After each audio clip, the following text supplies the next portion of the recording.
Hello friends, welcome back to property expert application demo. तो इसके अंदर इस वीडियो के अंदर हम ऑलरेडी बहुत सारे फीचर्स पहले देख चुके हैं। अब इस वीडियो के अंदर हम देखेंगे कि बायर्स के रिक्वायरमेंट्स को कैसे हैंडल करना है, राइट। सो हम देख चुके हैं कि सेलर्स एंड लैंडलॉर्ड्स के रिक्वायरमेंट्स को कैसे हैंडल करते हैं, बट अब देखेंगे कि बायर्स के रिक्वायरमेंट्स को कैसे हैंडल करना है। तो हम जाते हैं रिक्वायरमेंट्स में बायर्स, और यहाँ पर भी हम क्लिक कर सकते हैं। हम यहाँ पे क्लिक करते हैं बायर्स पे, तो यहाँ पर वो सारी रिक्वायरमेंट्स आ जाएगी जो आपकी बायर्स ने आपसे करी होगी, ठीक है। तो यहाँ पे ज़रा इस टेबल को ज़रा समझ लेते हैं, इन्फॉर्मेशन क्या कह रहा है। तो सबसे पहले रिक्वायरमेंट की डेट आती है, जिस दिन वो रिक्वेस्ट आया था रिक्वायरमेंट की, तो वो डेट आ रही है, ठीक है। इसके बाद रिक्वायरमेंट की आईडी आ रही है, ठीक है। उसके बाद जो बायर है, जो ये खरीदना चाहते हैं प्रॉपर्टी, उनकी सारी डिटेल्स यहाँ पर आ रही है। तो जैसे देखिए, ये पंकज नाम के बायर हैं, उनकी ईमेल आईडी आ रही है, उनका कॉन्टैक्ट नंबर आ रहा है, उनका व्हाट्सएप नंबर आ रहा है। एंड अगेन, मैं जैसे प्रीवियस वीडियो में बता चुका हूँ कि आप इनको वन क्लिक में एक्सेस कर सकते हैं, ठीक है।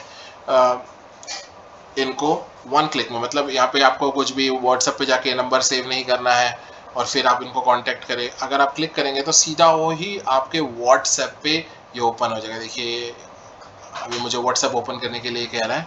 And then if I click on WhatsApp, तो आप देखेंगे कि सीधा ही हम बायर का नंबर आ चुका है। And then I can just go ahead and type anything that I want, ठीक है। तो वो यहाँ पर आ चुका है। इसके अलावा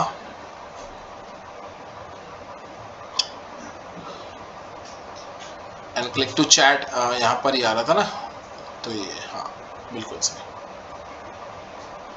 इसको मैं एक बार क्लोज कर देता हूँ and let's go back to the application, right. So तो सारी चीज़ें आ रही थी यहाँ पे। इसके अलावा हमारे पास जो है लोकेशन आ रहा है कि किस लोकेशन में बायर मांग रहा है। उसके अलावा क्या कितने स्क्वायर फीट का एरिया मांग रहा है, वो क्या उनका बजट है, ठीक है। तो ये सारी चीज़ें यहाँ पर दिखा रहा है, और जो इनका जो रिक्वेस्ट स्टेट है वो एक्टिव है, ठीक है, बेसिकली।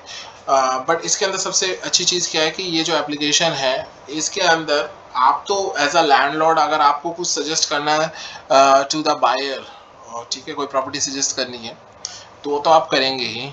बट ये एप्लीकेशन अपने आप में भी प्रॉपर्टी सजेस्ट करता है to the buyer depending on their requirements. तो इसके अंदर आप सजेस्टेड प्रॉपर्टीज़ में एक व्यू का ऑप्शन आ रहा है यहाँ पे।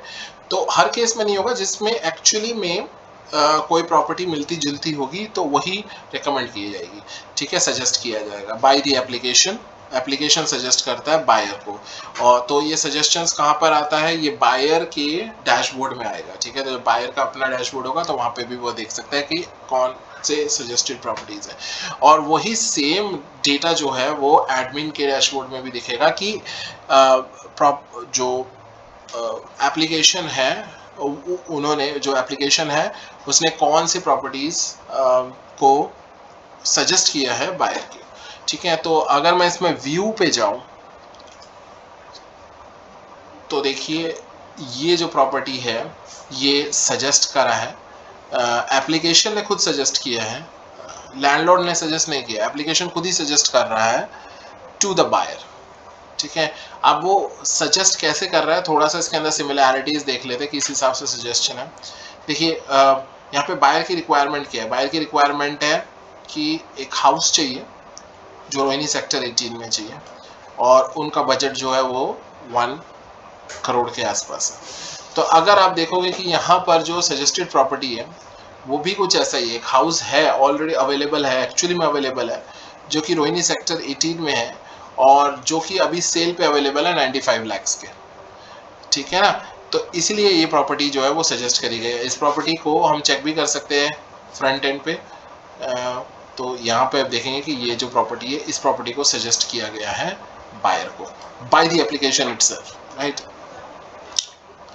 यहाँ पर देखिए, यहाँ पर एक 2 BHK फ्लैट का डिमांड किया गया है, ठीक है, और रोहिणी सेक्टर 18 में 1 करोड़ अगेन बजट है।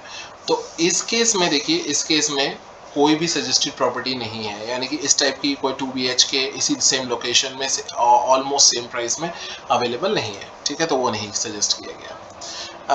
यहाँ पर देखिए, यहाँ पर एक और आपका रिक्वायरमेंट है, ठीक है, एक बंगलो का रिक्वायरमेंट है रोहिणी सेक्टर 15 में। तो अगर मैं इस पर व्यू पे क्लिक करूँ तो देखिए एप्लीकेशन ने एक्चुअली में एक बंगलो ढूंढ के निकाला है, और जितने भी बंगलोस हैं यहाँ पे तो एक ही बंगलो लिस्टेड है, तो इसने ढूंढ के निकाला है। ऐसा नहीं है कि एक ही प्रॉपर्टी सजेस्ट करेगी, मल्टीपल प्रॉपर्टी सजेस्ट कर सकती है, बट उसके लिए कंडीशंस होने चाहिए वैसे, और वो उस तरह की प्रॉपर्टीज अवेलेबल होनी चाहिए तो सजेस्ट करेगा।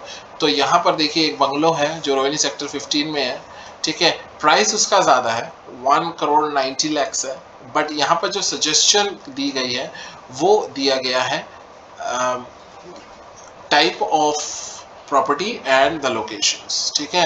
तो यहाँ पर अगर मान लीजिए 4-5 बंगलोज होते हैं और इसी लोकेशन में होते तो ये सारे बंगलोज को सजेस्ट कर देता, और फिर जो परचेजर है, जो बायर है, वो देखता कि ओके कहीं से हम लोन ले सकते हैं या कुछ कर सकते हैं, या फिर कोई बजट में आ रहा है तो वो, तो यहाँ पर आप देख सकते हैं कि ये वाली जो प्रॉपर्टी है इसको सजेस्ट किया गया है,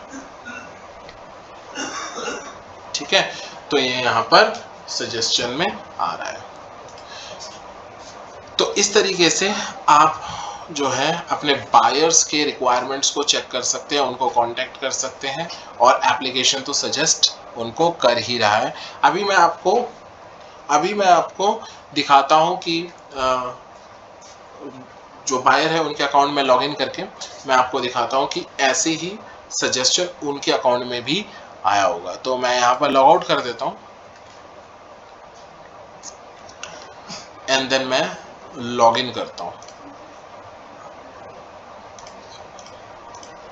तो मैं लॉग इन कर लेता हूँ,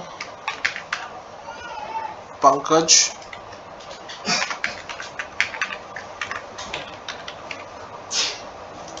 एंड यहाँ पे लॉग इन कर जाता हूँ मैं।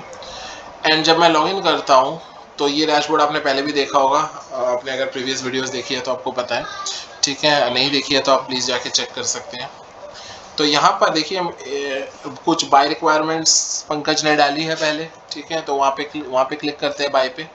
तो देखिए यहाँ पर ये 2 रिक्वायरमेंट्स इन्होंने डाली थी, ठीक है, एक 2 BHK और एक हाउस के लिए, दोनों रोहिणी सेक्टर 18 में है, ठीक है। और देखिए यहाँ पर भी सजेस्टेड प्रॉपर्टीज़ में चेक करना होगा कि यहाँ पे कोई प्रॉपर्टी दिखा रहा है कि नहीं दिखा रहा है। मैं व्यू पे क्लिक करता हूँ तो देखिए उनके डैशबोर्ड में भी ये प्रॉपर्टी दिखा रहा है, ठीक है, जो बायर है।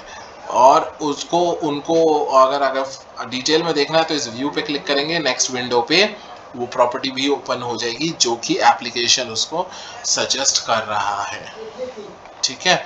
तो इस तरीके से ये एप्लीकेशन स्मार्ट सजेशन का यूज़ करता है, जिससे कि हम और भी ज़्यादा प्रोडक्टिव एंड हमारा बिजनेस जो है और भी ज़्यादा ग्रो कर सके।